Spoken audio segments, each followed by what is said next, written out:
नमस्कार दोस्तों। आज का हमारा विषय है भारतेंदु युग। भारतेंदु युग का नाम क्यों पड़ा ये आज हम पढ़ेंगे। देखिए, आधुनिक काल को कई उप विभागों में विभक्त किया गया है। डॉक्टर नगेंद्र के अनुसार ये उप विभाग निम्नवत हैं। सबसे पहला विभाग क्या है? पुनर्जागरण काल, जिसे भारतेंदु युग कहते हैं। समय सीमा क्या है? 1857 ईस्वी से 1900 ईस्वी। ये आपको याद रखना बहुत ज़रूरी है क्योंकि इसी में से आपके क्वेश्चन बनते हैं। दूसरा है जागरण सुधार काल, जिसे द्विवेदी युग भी कहा जाता है। 1900 ईस्वी से 1918 ईस्वी ये समय है। तीसरा है छायावादी युग, जो 1918 ईस्वी से 1936 ईस्वी तक माना जाता है और कुछ विद्वान इसकी जो समय सीमा 1938 ईस्वी भी मानते हैं। इसके बाद आता है छायावादोत्तर काल। प्रगति प्रयोग काल पहला है, दो भागों में बांटा गया है छायावादोत्तर काल को। प्रगति प्रयोग काल, जिसकी समय सीमा 1938 ईस्वी से 1953 ईस्वी है। नवलेखन काल 1953 ईस्वी से अब तक का जो समय है।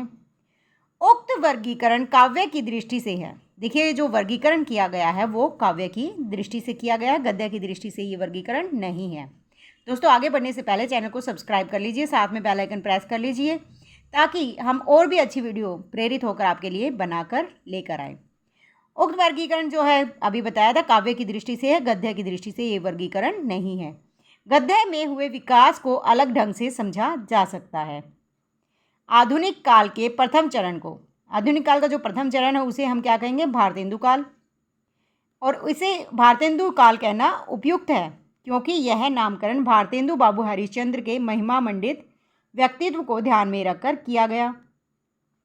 अब भारतेंदु जी का जो व्यक्तित्व था वो महिमा मंडित था। कैसे?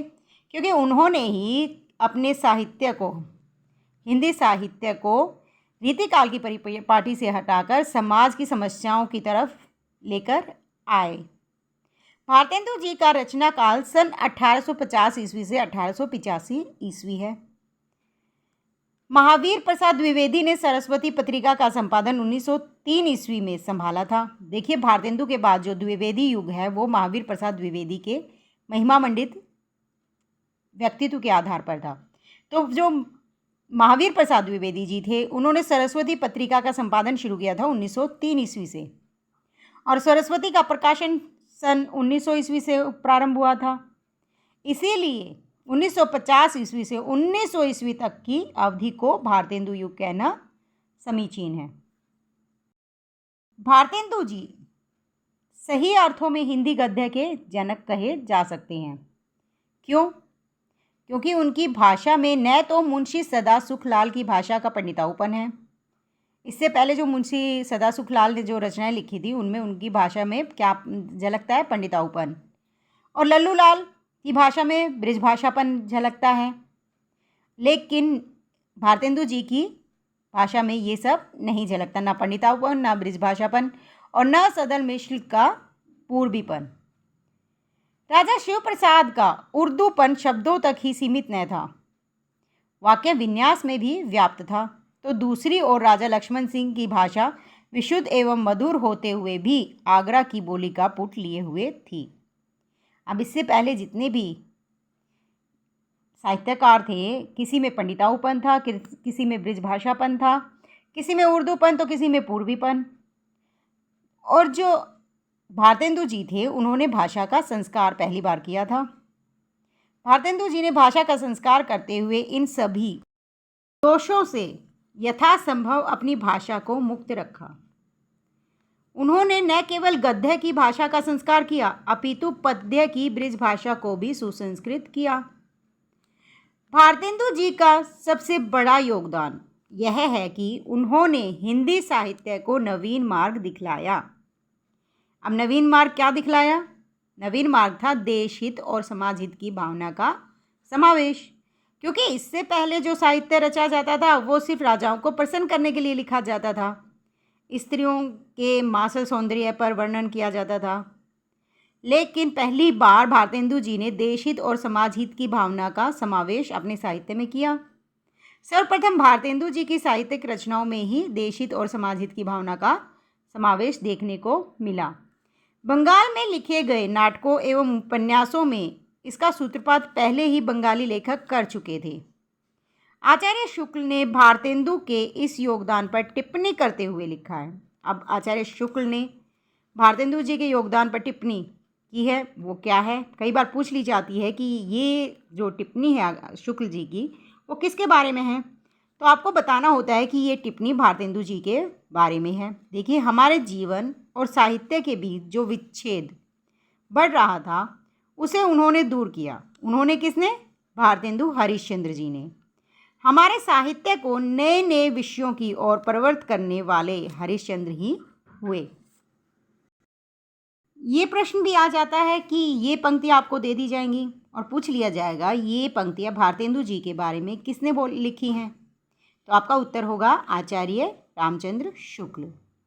दोस्तों, आपको ये पता होना चाहिए कि छायावाद का समय क्या है, समय सीमा, द्विवेदी युग का समय सीमा क्या है, भारतेंदु युग की समय सीमा क्या है, प्रयोगवाद, प्रगतिवाद, इन सब की समय सीमा आपको पता होनी चाहिए, क्योंकि ये प्रश्न आपके किस में आएंगे?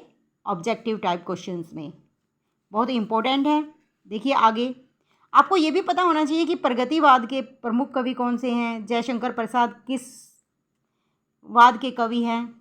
छायावाद के, प्रगतिवाद के या द्विवेदी युग के? इस तरह की जानकारी आपको होनी चाहिए, क्योंकि इस तरह के प्रश्न बहुत पूछे जाते हैं। भारतेंदु जी मंजी हुई परिष्कृत भाषा के सामने लाए। भारतेंदु जी मंजी हुई परिष्कृत भाषा को हमारे सामने लाए, जो हिंदी भाषी जनता की बोली थी। अतः भाषा का जो विवाद उनसे पहले चल रहा था, वह बहुत कुछ सुलझ गया। उनसे पहले जो भाषा के बारे में था विवाद, वो सब कुछ भारतेंदु जी के बाद सुलझ गया। भारतेंदु मंडल के साहित्यकार कौन कौन थे? ये बहुत ही इंपॉर्टेंट क्वेश्चन है। आपको पता होने चाहिए कि भारतेंदु मंडल के साहित्यकार में कौन कौन आते हैं। भारतेंदु जी ने यद्यपि 35 वर्ष की अल्पायु ही प्राप्त की।